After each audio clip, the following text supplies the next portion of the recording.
day 2 to count down to Christmas and YouTube video number 2. Thank you for coming back. If you are returning for my second video, be sure to like, comment, and subscribe if you have not already. Thank you so much for the love that I have received from my video yesterday, the positive comments, the constructive criticism that of course I asked for. I said, please be honest. Thank you so much for all of that, because nobody's gonna get better unless someone helps them get better, right? It is 3:29 p.m. on December 14th, and today I'm just getting started with crocheting.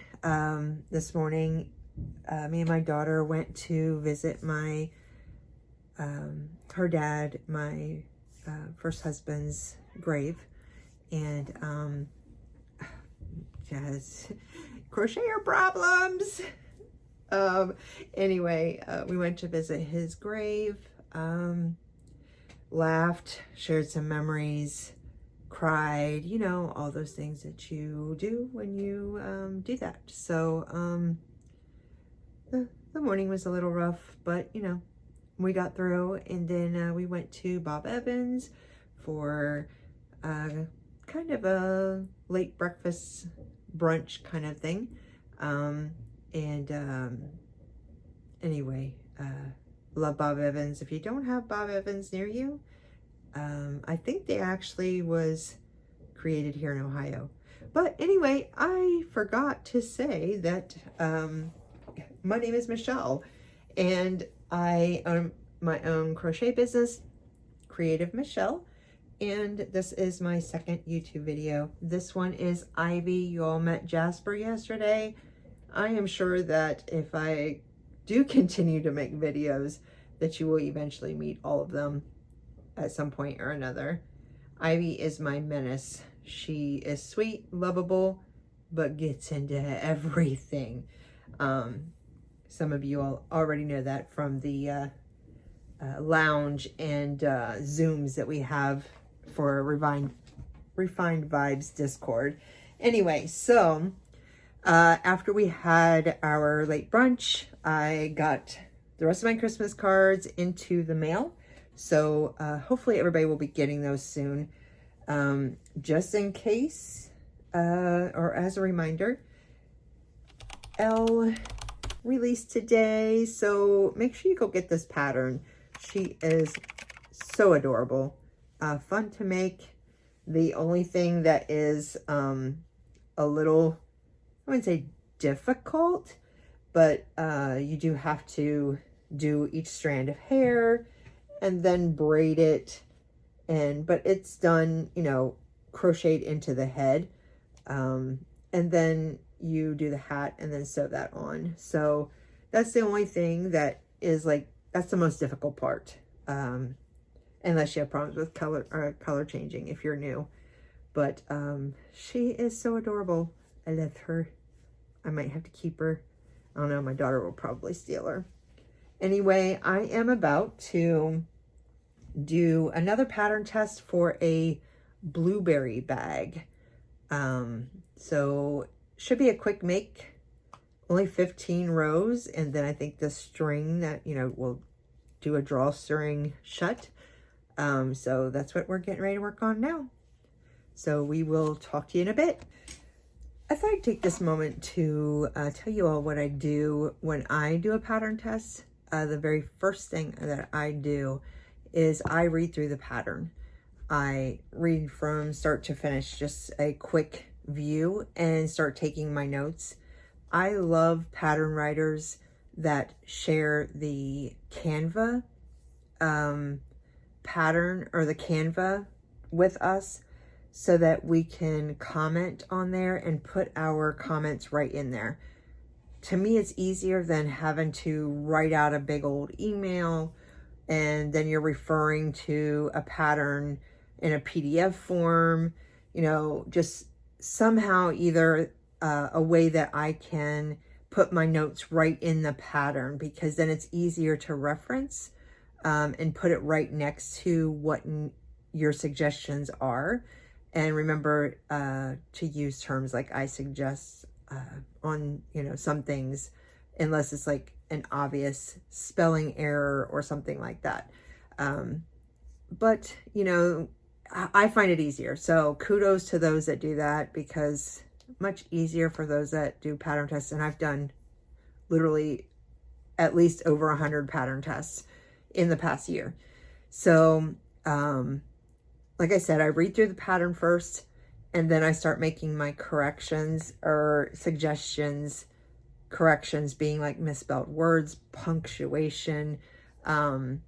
If there's a stitch count, I check the stitch counts at the end of the rows to make sure that those match what the actual row has. So that's what I do. Alignment, you know, just different things like that. Make sure that the abbreviations that are in the pattern are actually listed underneath the abbreviations section of the pattern. So for example, in this one, you guys don't know at this moment, but you know, like I'm not criticizing anybody. I'm not like pointing anybody out, just giving you a suggestion and an example. So like in this particular one, they did increases and decreases, but increases and decreases are not listed under abbreviations, but they abbreviated them. So therefore those need to be put under the abbreviations. So those are things that I look for. And like I said, I go through and in Canva, it's great because I can just add a comment to the section that it pertains to. And as you can tell, I'm a hand talker. Anyway, so I can add that comment into the pattern directly, and then it's easier for, or I would think that it's easier for that pattern designer to be able to reference what exactly that I'm talking to.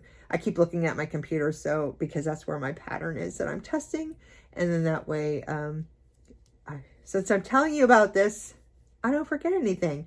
So yeah, so I just got done looking through the pattern, making any comments, notes, suggestions, correcting any misspelled words or missing words, because, you know, that happens too.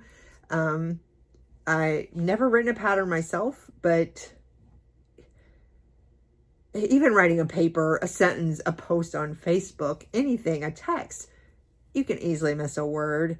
That's why you have pattern testers to look it over, make sure that you didn't forget anything. So now I'm getting ready to go ahead and do this. Like I said, it's a blueberry drawstring bag. So I am going to do it in blue. And then you know, if it seems like it's pretty quick, if it is pretty quick and not that hard, I might do a couple, maybe another one in a different color. But get ready to actually start doing the pattern now and actually testing the pattern, making sure the shape looks right, make sure it looks like a blueberry.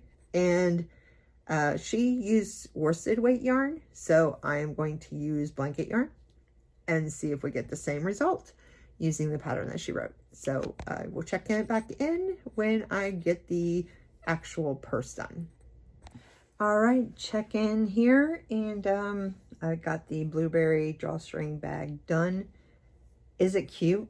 Yes. Does it look like a blueberry? Yes. I'm not really for sure how this works as a bag though, because look at that opening. I can fit 2 fingers in there, that's it. So I'm going to ask her about it. She did it in acrylic, so that has to be very small. I think it is super cute and it looks like a blueberry, but I mean, even when you pull these, like, you have to really pull it. And then once you pull it closed, it's not necessarily the easiest to get back open. So, I don't know if maybe the opening needs to be a little bit bigger. I don't know. I'm not a pattern writer, so all I can do is give her my thoughts and let them go from there. I put all my notes in there. I got my completed blueberry bag. And so now I just have to take pictures and send them over to her and give her my like final thoughts. I may end the blog here, or the blog, the vlog here. It's 4:55, and I know yesterday it was so late, and when I ended up ending it, the lighting was horrible, and it's starting to get, it's very dusk outside now. If I do any more crocheting, I might just finish a whip, which I do have this pig that's been sitting here for probably almost a week now, because I started it, went to bed, and then the next day I had to start the Cyclops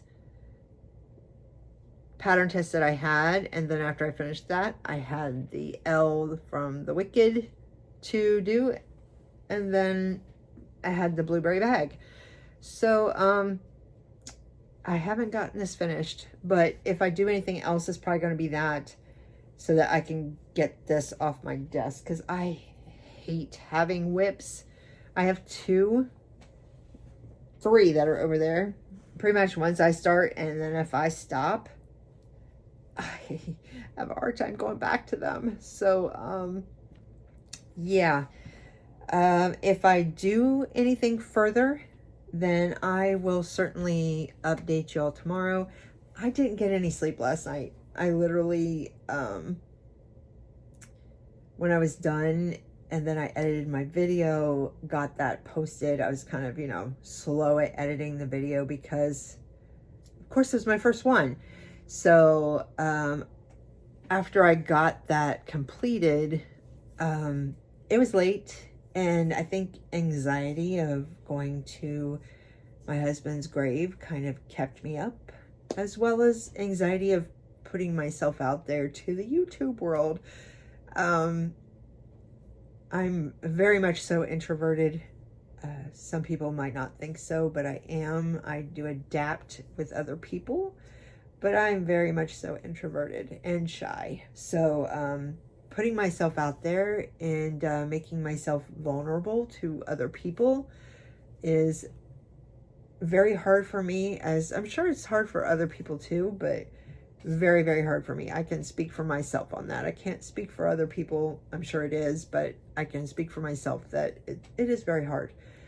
So the anxiety of having myself out there for whoever to view, you know, kind of kept me up as well.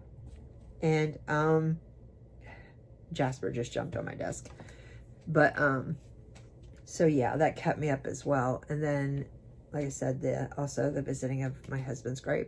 So if I do get anything else done, like I said, I'll finish this pig. And then from doing L, I had some black yarn that you know, I cut off on the ends. Let's just say, sometimes, you know, we all make mistakes when we're doing patterns, right? I, for some reason, fastened off the hat and didn't leave string to sew it on. I also, I think, fastened off and didn't finish the hair. So anyway, I have a couple of long pieces here. So I thought I'd use these long pieces. As you can see, I don't know if you can tell, but they are pretty long. So I figured I would do a couple of, pair it with the yellow, and do a couple of bobble bees from Kat's Crafty Crochet Corner. She has a free bobble bumblebee on her Instagram. The wings are bobble stitches. I don't know how many rounds it is. I tested the pattern for her before she posted it out there. Very, very, very quick make. So a nice little ball of, or little cluster of black yarn here will pair up with this, and I can I would say at least get probably 3 bees out of this. So I'm going to possibly do that for the rest of the night, and then hopefully go to bed early. Of course, also edit this video and get this out there for you. But if I do get those done, I will show those to you tomorrow. Again, thank you to those that supported me and watched my first YouTube video. Tears. Anyway, thank you. Thank you for the love. Thank you for the advice. And love you all. Don't forget to like, comment, and subscribe. We'll see you tomorrow. Love you. Bye.